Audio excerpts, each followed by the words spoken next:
Salutare, prieteni! Invitatul meu de astăzi este un oaspete special, un om care reprezintă o națiune greu încercată de agresiunea rusească.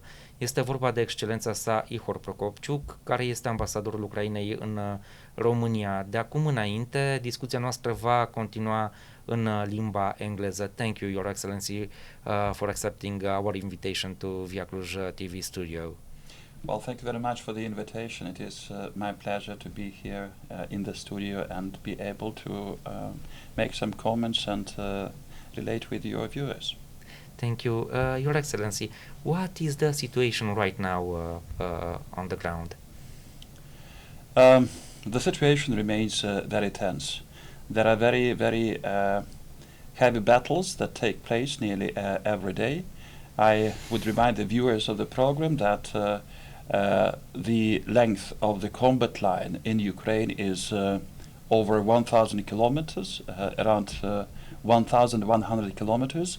This is the distance between Bucharest and Kiev, and this is the length of the combat line in the east of and south of Ukraine. And there are some specific areas where particularly heavy fighting continues. This is in the east, around Pokrovsk. This is also around Kharkiv, in the Kharkiv regions. Compared to some weeks ago, it was made possible to stabilize the situation as more of military supplies have been coming to Ukraine. And this remains a very big support for Ukrainian defense forces. Unfortunately, we continue to witness Russian terrorist attacks across the territory of the country. These attacks, heavy, massive missile and drone attacks, are largely targeting civilian and critical energy infrastructure. It was 1 week ago, last Monday, that the Russians carried out a massive missile attacks on different cities, including Kiev, and specifically targeted the biggest children's hospital in Kiev, Okhmadit, causing significant damage, casualties among the medical staff and children. The children were evacuated after this terrorist attack to other medical locations. But this attack once again underlined the terrorist nature of the attacks that continue to be carried out against different civilian facilities in the country. And therefore for us there is this very big priority of strengthening the air defense capabilities of Ukrainian defense forces, receiving more air defense systems. We very much welcome the decisions that were taken during the NATO summit in Washington last week on provision of additional air defense system to my country, long-range systems like Patriot and SAPTI, but also shorter range systems. And in this regard, I want to express gratitude for the decision taken by the leadership of Romania, by the National Supreme Defense Council on transfer of one Patriot system to Ukraine. This system will serve now to save civilians, to save human lives, and to protect infrastructure which is very much needed to maintain the functioning of the economy and of daily life of the people in Ukraine. Why the free world must stand in solidarity with Ukraine in face of Russian aggression? Well, thank you. This is a good question, and I would say that to answer it, we just need to look at the origins of this war, and what happened first in 2014 and then in 2022. In 2022, the Russians started an all-out war against a European, sovereign, democratic state without any pretext and without any provocation. A dictator decided that he would launch a war of aggression against a sovereign European state. And this poses a great challenge to all democratic nations, because this is the challenge that was thrown by dictatorship to what is called a rules-based security order. The rules-based security order, which is underpinned by the principles of international law and by the principles enshrined in the United Nations Charter. Among them, respect for the sovereignty and territorial integrity of states, inviolability of international frontiers, or non-use of force and no threat of use of force. These are key principles that matter to all states throughout the world. And not interfering with the internal affairs of another sovereign state. Non-interference with internal affairs of a sovereign state. This is another key principle. But I mean, what we have is this very serious challenge to the foundations of international peace and security, because basically the peace and security they are also rest on respect to the principles that all countries agreed, and therefore we understand it is absolutely necessary also for all of our partners to understand that this is a defining moment for our continent, because the outcome of this war will define how the situation in Europe will develop in the course of this century, where all of us collectively can defend the democratic principles, freedom, and push back a dictator who decided to go against all of those principles, or if the situation develops differently, the dictator will not stop. He will further push the boundaries further to the west, again, until he is stopped. Because Ukraine is not the first victim of Russian aggression. There are already presence in Moldova, in Georgia, even in Armenia, in Syria, and in other countries. And we remember the history and the Russian invasions in Romania too. We have numerous examples of Russian aggression in the past, in more distant past, in more recent past, and now they have started again. This is the biggest war in Europe since the end of the Second World War. This is a war that was launched by the Kremlin's regime with a very clear intention of territorial expansionism. They try to annex the territories they occupy and the territories that belong to a different state.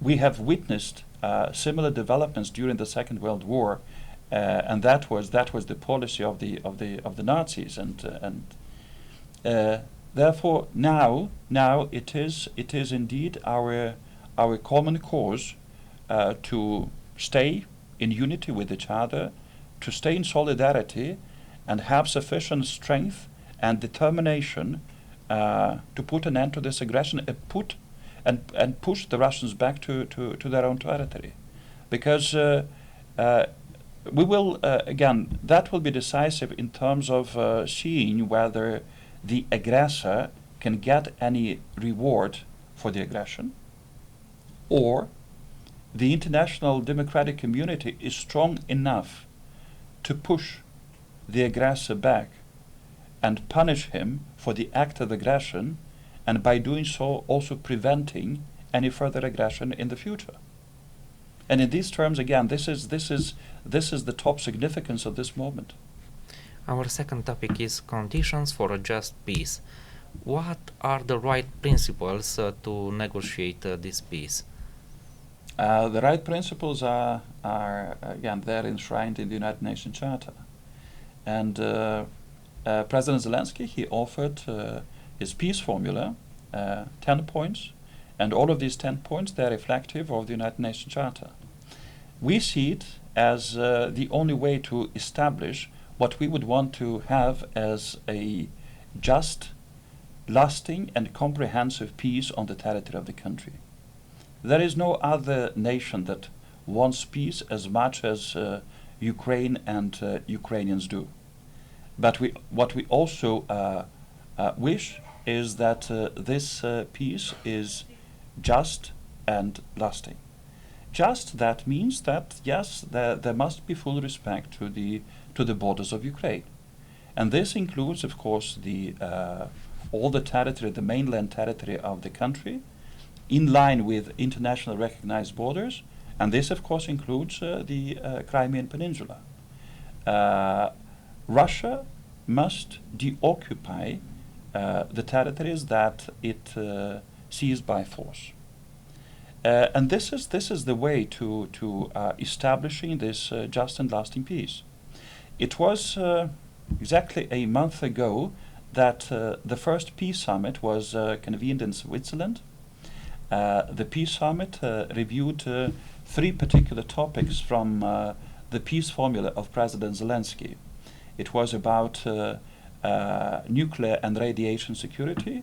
It was about the next one was about the food security, and the third one was the humanitarian track relating to the release of all prisoners and the return of Ukrainian children who were forcefully deported by the occupation authorities. In this summit, we had over 101 participants on the level of states, and those were heads of state and governments and foreign ministers, and also representatives of international organizations. And what all of them united was support for peace formula of President Zelensky, and also full adherence to the principles of the United Nations Charter. Because the United Nations Charter was also embedded in the Ukrainian peace formula. It had it had a very big support during voting in the United Nations General Assembly in 2023. It was 143 countries that voted then on respective United Nations General Resolution. And of course, the biggest attraction is that it is about the universal principles which are applicable to all countries, regardless of where they're situated. Either you look again on the main principles of re-establishment of peace, or you look at the issues relating to what I mentioned, nuclear security or food security, to make sure that food is not transformed in a weapons of war.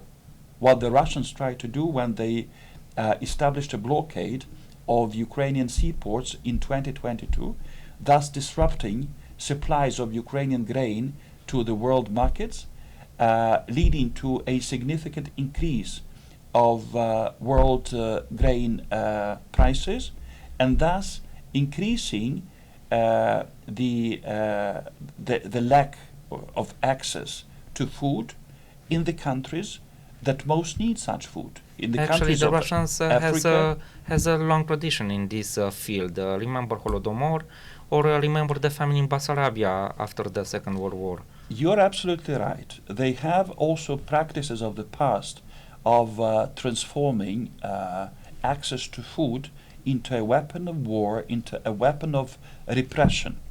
Of genocide, actually. Of genocide. And this is, and we see the repetition. And therefore, again, it is necessary that we have this common solidarity of different countries who show their full attachment to resolving these challenges, these problems, in full recognition of the rules that we have all agreed. And we are very pleased that we had participation in the summit from all continents of the world. Of course, Europe was there, North America, but also countries of Latin America, from Africa, from Southeast Asia. Again, this is the question of universality of the principles and also the roadmap that will be developed now as a result of this summit. I believe that this condition for a just peace can be applied, is my opinion, in other situations linked to Russian aggression and Russian occupation, like Transnistria or Georgia. But talking about the truth and propaganda, what is the situation of the Romanian community in Ukraine? Is the Orthodox Church of Romanians in Ukraine persecuted? Not at all. Not at all. Let me first of all say that the issue relating to the respect of rights of persons belonging to national minorities is regularly on the agenda of our bilateral contacts. You know very well that there is a Romanian national minority in Ukraine, and there is also a Ukrainian national minority in Romania.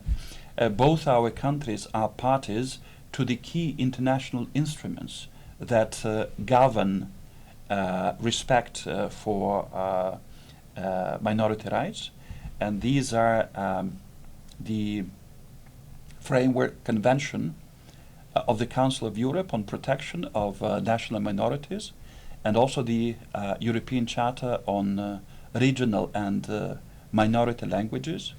Both our countries, as I said, are parties to these international documents. They undergo the respective review cycles, which are carried out by expert missions from the Council of Europe, who provide the assessment of how the respective criteria are met.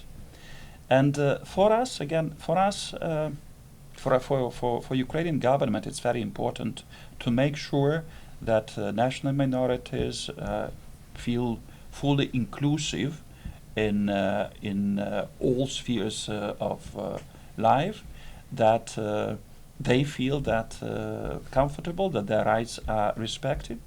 And this, of course, also relates to the issue of religious life and the right of every person to adhere to this or another religion.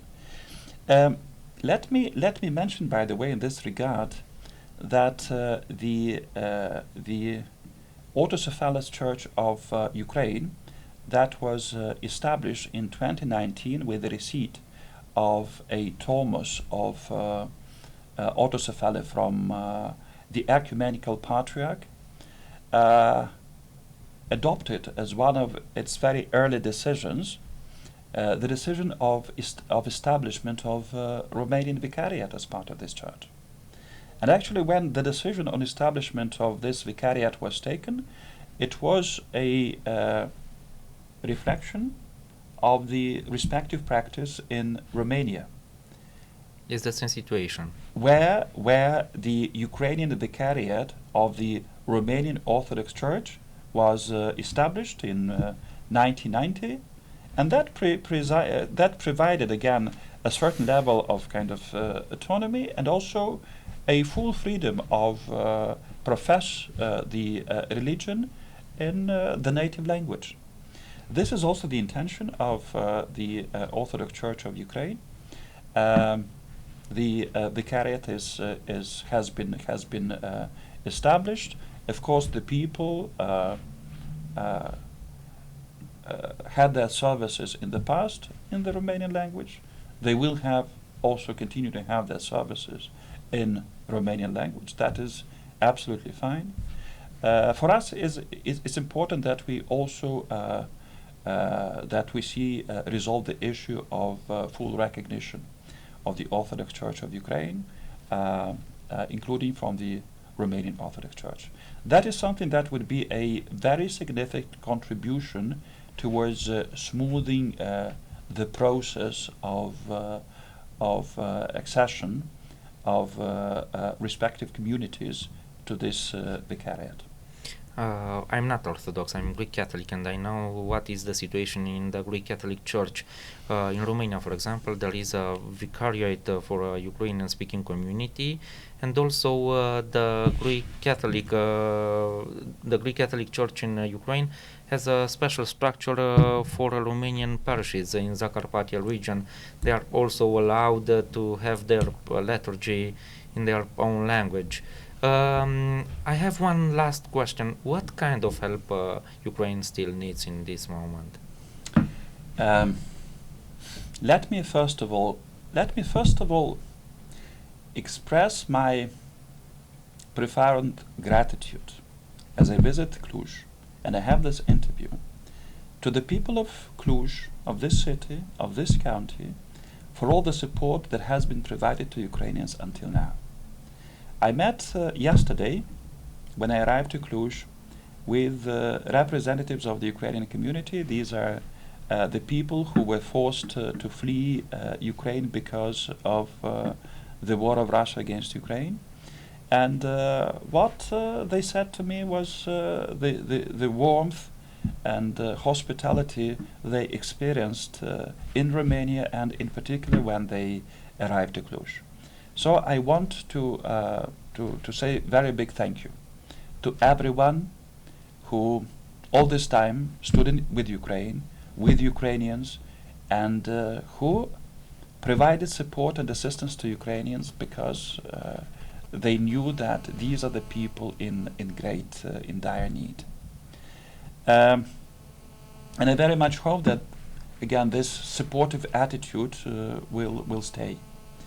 As far as my country is concerned, and the fight that we continue against the Russian aggressor, of course it is war, and first and foremost we need, as a country, defense assistance, and therefore very important decisions were taken again at the NATO summit last week about the sustainability of defense support to Ukraine, also for the next year.